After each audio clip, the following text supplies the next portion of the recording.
Welcome back to Just Giants with Grump and the Cranky Fan, the best damn podcast for the best damn football team. I am your host, the Football Grump, and I am without the Cranky Fan tonight. That over there is just an image from a previous episode. Yeah, he's in New Orleans tonight, living it up, dealing with his Florida Gators going to LSU and whatever, and I'm sure drinking off a Rays loss. But welcome anyway to the show. This is episode 250. And it's just me. So sorry about that. That sucks. But you know what else sucks is this team. The Giants really limped out of Dallas on Sunday. And I mean, that's really it. They limped out of there both metaphorically and actually. Legitimately. The biggest thing on everybody's mind right now, I think probably, is Daniel Jones progressing through the concussion protocol. And I guess it's a combination of because of how bad it looked when Jones got racked. And I guess the fact that he is the quarterback, he is the team. And then also combined with the fact that this team is now 1-4, a lot of people don't want Jones to play, or just think that he shouldn't. And I guess I kind of agree that, like, in a perfect scenario, you wouldn't be running out a player to play or rushing them back, I guess, or whatever, not giving them adequate rest to fully recover, I guess. But the fact of the matter is that, like, this kind of injury is not the sort of thing that Giants trainers just have full authority over and full control over. Like, they can't theoretically rush anyone. They can't rush anyone out of the concussion protocol. Like, independent doctors that are not affiliated with the NFL or the Giants, for that matter. Well, I guess they're affiliated with the NFL, but they're not. I think they're regular doctors that do work for the NFL like once a week or some bullshit like that. Whatever. The point is they're unbiased doctors that are just trying to make the best diagnosis they can for their patient and how they progress through this 5-step protocol, which most concussion stuff is based on, I guess your progress in terms of recovery is based on how your body reacts and what symptoms occur the days that follow doing things. I mean, so I guess, like, the first step is just how you are in the morning after getting concussed, if you feel okay.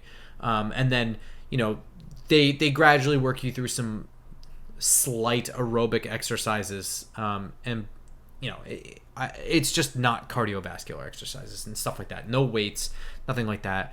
You know, and just then it just becomes, how are you the next day? We're going to make you move in movements that resemble football. How do you feel the next day? Then you can practice in a limited capacity, which is non-contact, which for Daniel Jones is, again, in theory, always non-contact anyway. So as of this recording, which is Thursday, you're listening to this on Friday, you may already know, or it may be coming out immediately after this, how Daniel Jones has progressed through the protocol, because on Thursday he practiced in a limited capacity. I guess I'm of the opinion that if he clears the concussion protocol, are you putting him at an adverse risk or a regular game risk out there?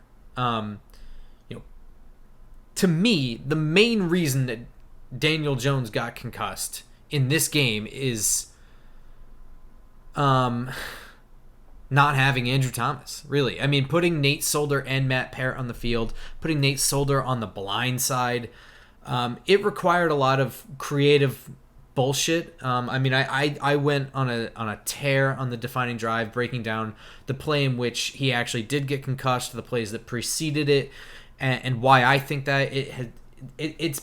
I think it was said somewhere that Daniel Jones called that audible, but again, the play calling down there, I mean, he's calling it audible off of a play that was called from the sideline for the, like, 4th time in a row. So, you know, he doesn't call the audible. He probably doesn't get hurt, but he shouldn't have had to call the audible to begin with.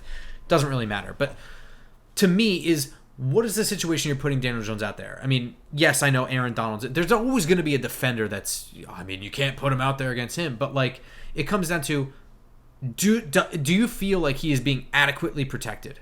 In that game, he was not. But every other game leading up to that, I feel like Daniel Jones was adequately protected, in which he could protect himself. He didn't have people on him so immediately he couldn't even protect himself by trying to move, or I guess protecting vital parts. So essentially, my whole thing boils down to, if Daniel Jones clears the concussion protocol and Andrew Thomas is playing, and there are no other significant injuries on the offensive line to start, then he should play. They're only 1-4. I'm not saying that Giants fans should have hopes of going to the playoffs, but coaches should coach to win. And I am not really convinced that, aside from putting him in actual harm's way where you really don't have NFL linemen in front of him, I don't know that there's a difference. Once he's past that concussion protocol, I don't know if that next hit, if that theoretical next hit happens Sunday or 3 weeks from now or 3 years from now, I don't know that there's a significant difference in what that re-injury period is. And quite frankly, we don't really know that much about concussions. If this were later in the year and they were as so far out of it as we expect them to be, then I would say sit him. But it's early enough in the year where I don't know that you're really protecting Daniel Jones from anything.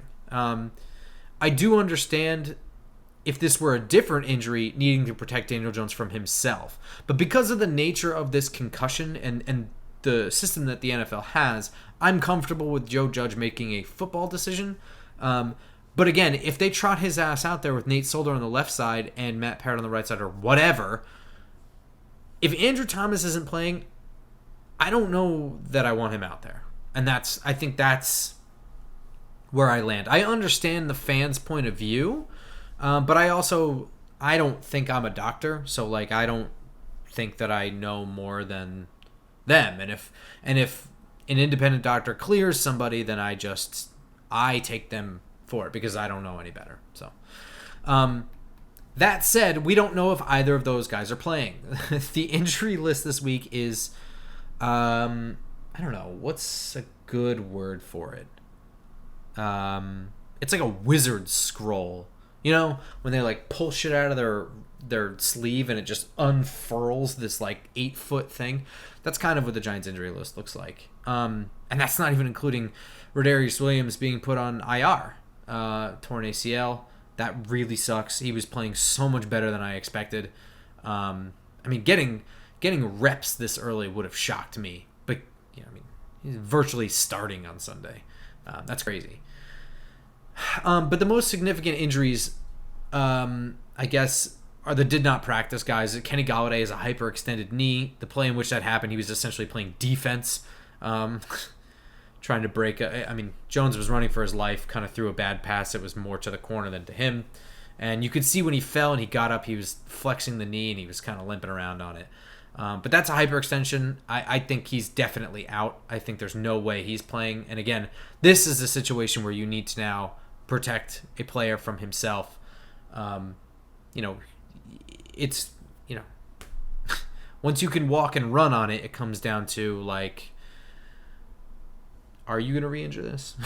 Just by running already and cutting, let alone getting hit in a body part that it's always going to be hitting the ground and stuff. Saquon Barkley, there's 0% chance, I think, of him playing. I don't know if he's already been ruled out, but he shouldn't play, in my opinion. That's a very, I wouldn't say severely, but it's a bad sprain. If he were a mere mortal, he would be struggling to walk on Sunday, let alone attempting to run. But he's not, so I'm sure that's another one where they're we're going to sit you for at least a week. I think he's probably, if Booker and Brightwell, and I guess Penny to some extent, I think over the next couple of weeks, if they show promise, if they show that they're handling the workload, I think they can take it a little easy on Barkley, and monitor him a little more honestly. Also, especially if they get some wins. But at the end of the day, if they're getting wins because Daniel Jones is just throwing like a madman and the defense finally woke up, but we still can't run the ball, then I still think they're going to try and rush Barkley back. In fact, I think that fuels them to rush him back because they snuck in a couple wins to even themselves out, and now they'll view it as a chance to get ahead of the sticks. So, I'm hoping for the running game to maintain its mediocrity or achieve mediocrity would be great without Barkley. Jesus. Okay. Also, we might be looking at Sterling Shepard coming back. Darius Slayton as well, both recovering from hamstring injuries. Kadarius Toney's dealing with an ankle. I think the fact that he played through it on Sunday means that he's a full go, especially with Kenny Golladay out.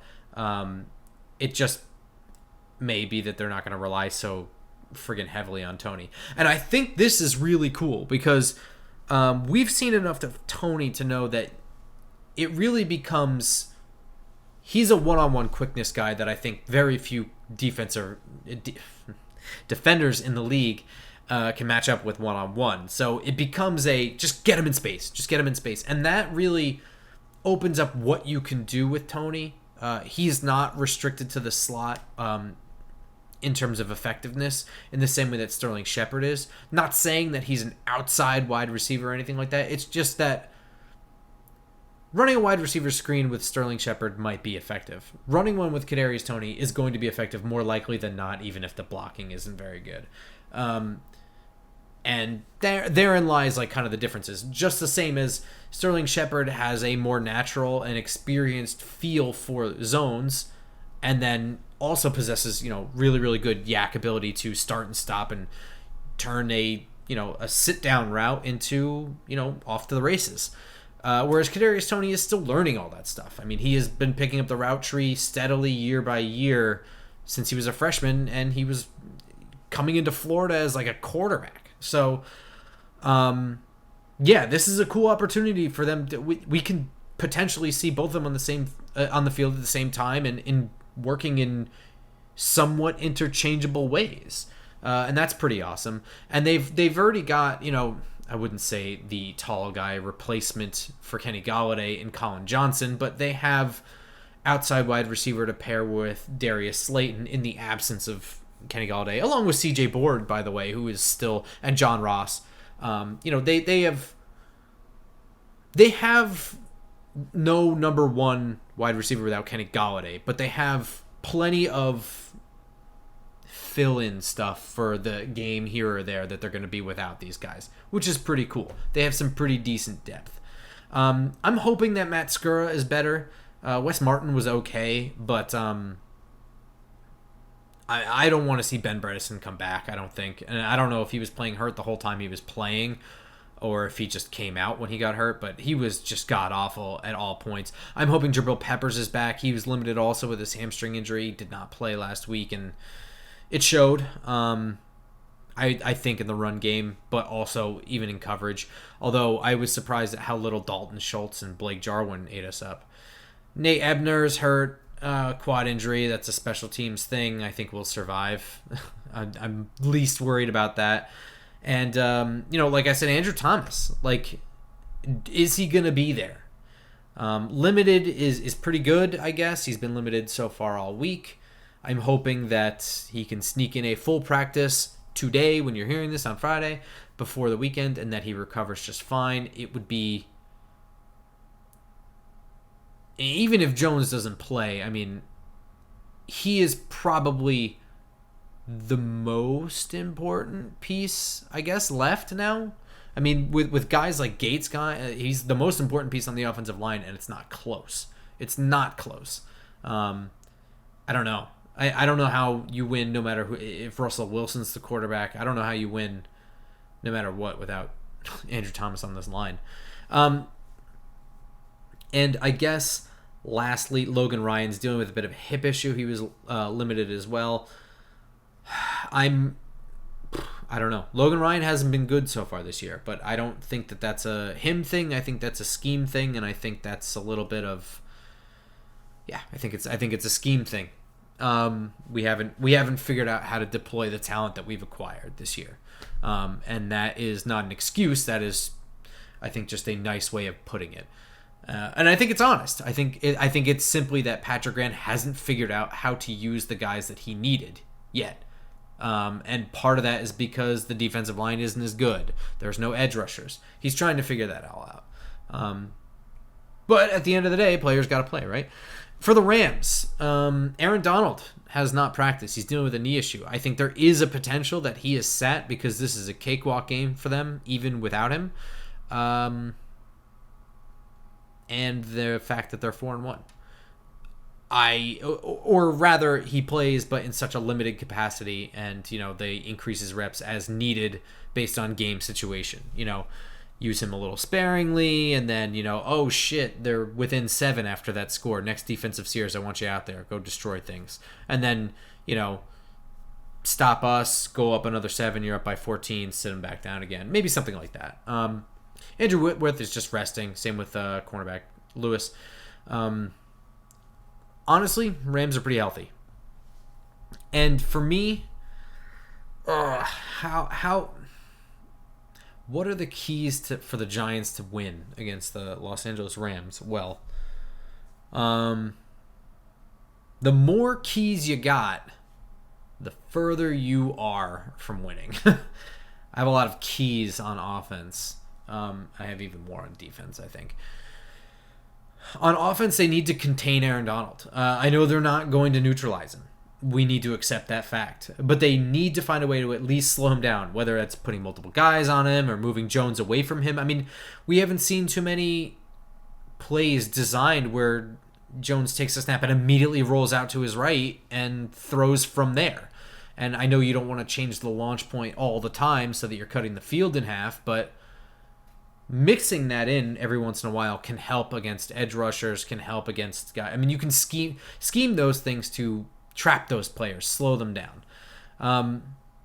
But you have to do it in a variety of ways, because if you just keep putting multiple guys on him, the Rams are just going to blitz or something. They'll find a way. Sean McVay is not a silly coach. So Jones needs to be prepared to move from him on just about every play. More importantly, since I expect Donald to win reps no matter what the Giants do, they need to keep Leonard Floyd under control. If pressure comes from up the middle, that's fine, as long as Jones has somewhere to escape, and he's most likely going to try to escape to this path that's right in front of him, and that's the right side where we see a lot of Leonard Floyd lineups. I know that they're not going to be able to keep Aaron Donald under control, which means they have to keep Leonard Floyd under control. And that is really going to be the big matchup to watch. And whether that's Peart out there, whether that's Solder, or whether Leonard Floyd lines up on the left side across from Andrew Thomas, it doesn't matter who's blocking him. They need to make sure that Aaron Donald is the only problem on the play. Because no matter who it is, Jones can run away from just about any defender as long as it's only one. So that's really the big thing. And Leonard Floyd has been pretty okay so far this year. But this Rams defense, they're not as good as they used to be. I don't think, anyway. They're playing really well, but I mean, just talent-wise, I don't know. The Giants need to test this defense deep because, Jalen Ramsey, we get it. He's the cream of the crop, just the same as Aaron Donald is. But, the Rams are trotting out Robert Rochelle and David Long across from him. And, yeah. I mean, if neither of those names really ring a bell, it's because one's a rookie and because one's not very good. I mean, quite frankly. And they don't even really seem to... I think at one point David Long was lined up against A.J. Green, and David Long is 5'10", so he's shorter than me. That is a huge mistake. I don't know how in any universe you have AJ Green lined up against him, but that actually happened, I think. I'm pretty sure anyway. I watched the game. I just was like, what the... And also Taylor Rapp. I haven't been super impressed with this year. From everything, I watched the last 3 Rams games, and I was not super impressed with Taylor Rapp either. So if the Giants are going to win, it's going to be testing this defense deep. They need to spread them all out, and they need to go deep or get guys free underneath with some space. And another key to this game, they got to score, man. Giants got to score. They're not scoring this year, and there are a few teams in this league that the only way you're going to win is by outscoring them. Dallas is one of them, man. And that was probably the easiest of all of them because their defense stinks. They're the easiest one to score on. The Rams are another one. The Rams are going to put up over 30 points against this defense, I think. I could end the sentence there. But, if they play at the best that they have played so far this year, I think the Rams still put up 30 points. They've never been good this year, but they've been better some days than others. Against the Saints, they weren't bad at all. But they certainly weren't great. And if they play the way they played against the Saints, against the Rams, I think McVay is drawing up 30 points. At least. And speaking of that, on defense, they need to do three really difficult things right off the bat. And the first is they need to prevent the big play. The Rams and Stafford, they're going to call it, man. They're going to call it, and they're going to run it because it's who they are. Even if it's covered, even if they're winning. This is what this offense is. And they didn't go out and sign Deshaun Jackson to chill on a boat. They signed Deshaun Jackson to be that's all he is. That's all he ever was, outside of being a punt returner, kick returner, whatever. He's not an established route runner or anything. He's fast, and he's really good at deceiving corners into how fast he is. That's most of what Deshaun Jackson is. They're going to just run it. So they need to stop it. And they need to remember to stop it on every play, on every drive, and in every situation. Winning, losing, doesn't matter. Tied. Overtime. First play of the game. They need to neutralize the big play. It's what this offense is. And quite frankly, they're going to be throwing it deep because that's always who Matt Stafford has been. And that's actually been the criticism of Matt Stafford in terms of his stats and how we grade him as a quarterback is, well, he just throws up to Calvin Johnson, and Calvin Johnson does all the work. And to a certain extent, that's true. I'm not disagreeing with that. I'm also not taking anything away from that. Eli Manning did that. He just never had a Calvin Johnson. But what Matt Stafford does have is just faith in his wide receivers. He's the quarterback doesn't mean that he's got to be the one to make the play every time. Throw it to where your receiver can win and see if he wins. More than likely, it's going to be incomplete if it's not complete, not intercepted.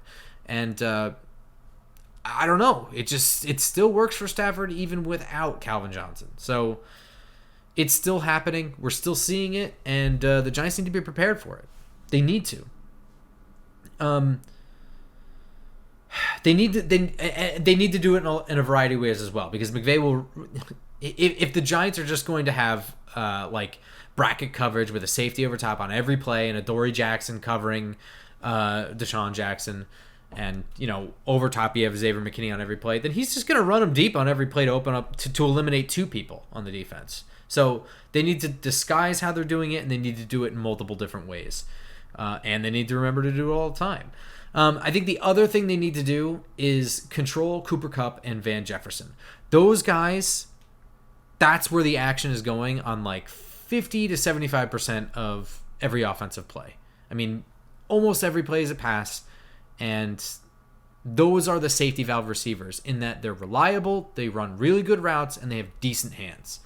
They get open, they catch the ball. That's it. Most of those plays are them. And when Stafford is in trouble, those are the guys that he is looking to, or not looking to, and just throwing to.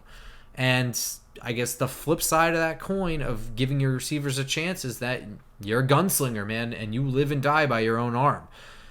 That's certainly been Matt Stafford throughout his career, and we've seen it thus far in the Rams season. It has not changed despite settings changing. I mean, you get pressure in his face, and he'll throw behind receiver. It hasn't led to a lot of turnovers, but he's still doing that same thing. Avoid the sack, kind of throw it in the direction of the receiver, and sometimes that's the middle of the field. He just hasn't been unlucky yet. But it's usually in the direction of Cooper Kupp, and then besides that, Van Jefferson. Those are the two guys that are... They're kind of the bread and butter, and then Robert Woods will splash in there with a cute little tricksy play, and same thing. Higbee will run some crazy tight end screen for 25 yards up the side. I can live and die with Woods and Higbee, but I mean they're going to have to draw up a lot of creative plays if you can shut down Kupp and Van Jefferson. So, I mean, make it a Robert Woods dominant game. Make him be the number one receiver. Make Higbee be the big gainer, the most catches. I mean, I can live with that. We can't live with Cooper Kupp being that guy because he'll have 1,000 yards in this game alone. And then the other thing is that the Giants need to expect with McVay that if it's 4th and 4 or shorter, he's probably going to go for it. If he's at his own 40 or closer to the Giants' end zone, he's probably going to go for it on 4th and 4 or shorter. So if you're playing the sticks on 3rd down, you've probably already lost. You're playing a 2-down game at that point because go ahead, make it 4th and 1. They'll just go for it. And the odds are in their favor and they're better than us. So the Giants need to make 3rd down, 3rd and long, and then you need to make 3rd and long end in 4th and is it manageable? 4th and 5, 4th and 6. Make them. They just need to stop them. I mean, playing bend don't break. You will break. They will break you. They're better.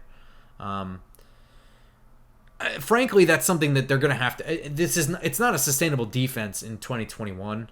I don't think, because I think a lot of teams are trending this way. I would say many teams are already doing this. A lot of teams. It will soon be a lot of teams doing this based on the trend.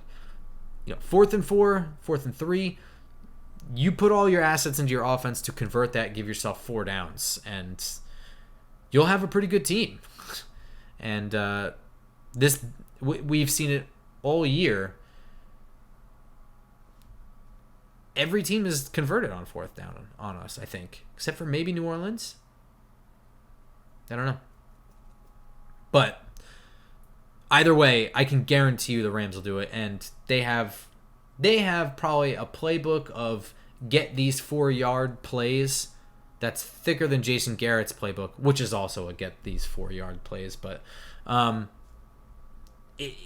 there's not, even if we had a talented defense, it would be a struggle, a real struggle to maintain on 4th and 2, 4th and 1. Even if it were a good defense against this Rams offense, it would be a struggle. I think this is going to be a shit show, man. And by the way, Cooper Kupp, I would like James Bradbury on him. Just saying. Adoree Jackson can take the speed guy if that's Deshaun Jackson, if that's Robert Woods, whatever. But yeah, I would like Bradbury on Kupp, and I'd like Jackson and safety. Maybe Jabril Peppers would be kind of nice. Logan Ryan, some people on the other guys. But I'd like to match speed with speed. So if Deshaun Jackson's out there, Adoree Jackson should be out there, and you should consider some safety help or something. I think this is going to be ugly, man. I have seen nothing from the Giants defense that tells me that they can stop anything. And that's really where most of my issue is. My other thing is we don't know shit about Daniel Jones. I think that he's probably going to play. I'm thinking he's going to play. I think Andrew Thomas is going to play. And I think if that's the case, I think they're going to neuter the playbook a little bit. I think they're going to take out all of Daniel Jones's runs, and I think they're going to try and hammer it home to him to throw it away if he starts feeling pressure. Try not to do things. And if they do that and he listens to them, that's going to be like every play, man. I don't know. Like, if Glennon plays, I think they technically have more of a shot because I think they're going to keep the full playbook open except for, again, Daniel Jones's runs, but that's due to ability, not conservatism. So I think this is bad. I think the Rams actually end up slowing down simply because the score is so out of reach and they're just, let's just get home without getting hurt kind of thing. And I think this one ends 38-16 Rams. The Cranky Fan may not be here, but he did text me, and we were talking about all this stuff, which we actually normally don't. We have like a quick 5-minute powwow before the episode where we kind of outline the things we want to talk about without going into detail, what we're going to say, and the order in which we want to do it. And we don't usually discuss things. We might send each other like an article and be like, or I want to talk about this, whatever. but no real discussion until we're actually on the pod. So this is usually a raw, genuine conversation you guys are hearing. But he did text me, and he said that I think the Giants are in for a long afternoon. I don't know how we are going to handle the Aaron Donald, and our civ of defense might get really torched. Even if Jones play, I'm afraid with play calling will be very conservative with limited amount of playmakers available. And I think we lose 41-10. Actually more pessimistic than me. Wow, that is goddamn depressing. Around the league, tonight, Tampa Bay is playing Philadelphia in about 20 minutes, actually, from the time of this recording. And I want you to know that, also, it's 8:06. Hang on, let me clear all my notifications. Here's my proof, I guess. Oh, I don't know. I don't know if you can even see that. I also don't care. It's 8 o'clock. And I'm picking Tampa Bay. Wow, what a champion. All of that dumb shit I just did was just to... Yeah, and now watch Philadelphia win, too. But I'm picking Tampa Bay to win. Dallas is playing New England. What's New England? The fact that they're playing in New England means nothing to me. Right now, I think Dallas is just on such a roll, and I think they're going to keep on rolling. But I still don't think as much of them as the media does. You know, if that weren't the star on the helmet, I think they're just passing mention about how good they are. Like, who's playing insanely? Like, Arizona's playing really well. Not hearing a whole lot about that. Just kidding. Anyway, Kansas City is facing Washington in Washington. I'm still picking Kansas City for this, but I am feeling justified in saying in the offseason that I didn't think Kansas City was going to be it this year. And they are struggling. They still can be. They're still really, really good. And I think I'm getting a better sense of what the NFC East is now. I'm getting the feeling that Washington and the Giants are a lot more similar in terms of where they are as a rebuild than I thought. And that's actually, that's pretty sad considering Washington's about 2 years into a rebuild, and the Giants are like 4. But if you ask the Cranky Fan, it's about 3. The moment that Daniel Jones took a snap, according to him. But whatever. I still think Kansas City is better than Washington because they're still better than us. The fact that this is played in Washington means very little to me other than somebody key might get hurt on that shitty field. That's really going to be it for this episode. I apologize. Listening to me for 30 minutes has got to be grating. I do my best. But this is probably the last time that I'm going to have to do a solo episode. Just because the Rays lost and are out of contention. So there's a lot less travel that's going to be going on that's going to conflict with episodes. Anyway, none of that matters. If you'd like to follow the Cranky Fan and his expeditions across the country for college games, baseball and hockey games, and Giants games with me, you can follow him on Twitter at the Cranky Fan. But if you want to just follow ramblings of me, a stressed out and overly critical and pretty angry Giants fan, you can follow me on Twitter at football_grump, where I'm pretty much active every single day. I do my best to answer everybody that replies to me, so you can reach out to me on there. I'm probably going to answer you. I appreciate you guys watching. We will see you guys at the game. I will be at the game. Cranky Fan will not because he'll be in Louisiana, but I'll be there wandering around Jameson Room getting pissed drunk before the game to make the game itself feel a lot less like surgery. All right, we'll see you guys next time. Go Giants.